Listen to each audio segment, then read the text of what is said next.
Ya, ngomongin kuliner Nusantara emang gak ada habisnya.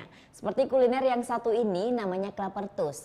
Nah, jajanan yang satu ini merupakan kombinasi makanan khas Manado dan Perancis. Penasaran seperti apa? Ini dia liputannya. Banyak orang tahu klapertat adalah makanan khas Manado yang berbahan dasar kelapa muda. Tapi kalau di resto yang ini, klapertatnya sedikit berbeda karena dikombinasikan dengan gaya makanan ala Eropa. Ya, namanya kemilau. Di sini saya bakal icip-icip kuliner khas Nusantara yang dikombinasikan dengan makanan ala Eropa. Dan menu yang bakal saya cicipin namanya klapertus. Beruntungnya kali ini saya bisa langsung melihat proses pembuatannya loh.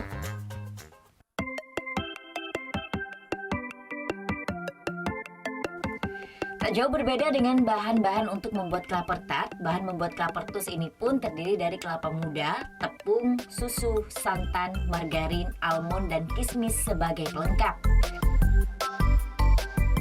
Proses pembuatannya pun sangat sederhana.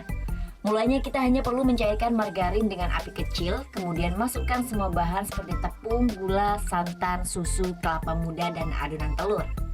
Semua bahan dimasak bersama dengan api kecil hingga masak dan mengental. Sebagai pelengkap, kita masukkan kismis dan almond yang sudah disiapkan. Nah, sembari menunggu matang, kita perlu menyiapkan roti panggang. Setelah matang, tinggal plating deh. Nah, yang membuat sedikit berbeda antara klapertat dan klapertus ialah cara pembuatannya.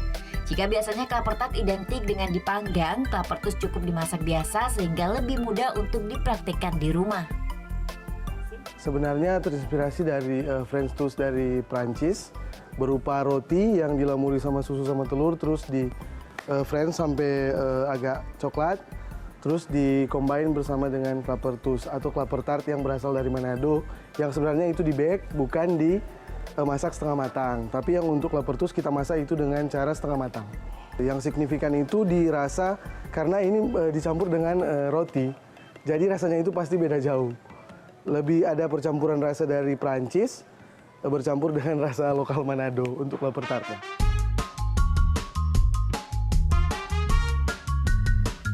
Eits, tapi gak cuma klapertus aja ya. Di sini saya juga belajar membuat sambal khas Bali namanya sambal embe. Dari sekian banyak ragam sambal khas Nusantara, sambal embe ini jadi favorit wisatawan yang makan di sini loh. Saya udah gak sabar nih buat icip-icip.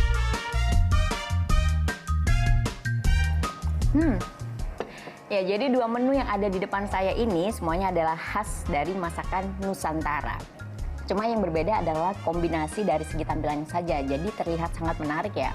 Nah, yang saya cicipin ini namanya adalah klapertus, dan ini nggak beda jauh sama klapertat biasanya. Cuma kalau misalkan klapertat seringkali disajikan dengan menggunakan aluminium foil, yang ini nggak bisa disajikan langsung pakai piring, jadi kelihatan cantik banget dan rasanya juga enak. Nah, kalau yang suka sambal wajib cobain yang satu ini karena di sini ada 11 macam sambal dan semuanya khas dari Nusantara. Ragam pilihan kuliner Nusantara yang ditawarkan dan suasana resto yang nyaman membuat banyak wisatawan mampir ke sini. Salah satunya ialah Indri yang ketagihan dengan rasa sambal embe khas Kemilau Bali. Aku sih suka banget nih sama Kemilau itu, dia rice bowl chickennya, terutama sambal embenya itu enak banget. Sambalnya pas rasanya, cabenya semuanya enak sih. Terus kalau minumannya aku suka sama semangka jusnya.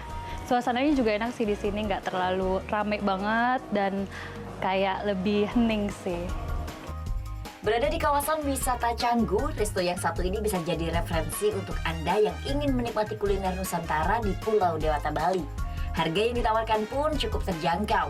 Mulai dari Rp75.000 hingga Rp150.000 saja Anda bisa menikmati ragam kuliner Nusantara yang ditawarkan di resto ini. Vera Zenvia, Del Priana melaporkan untuk NET.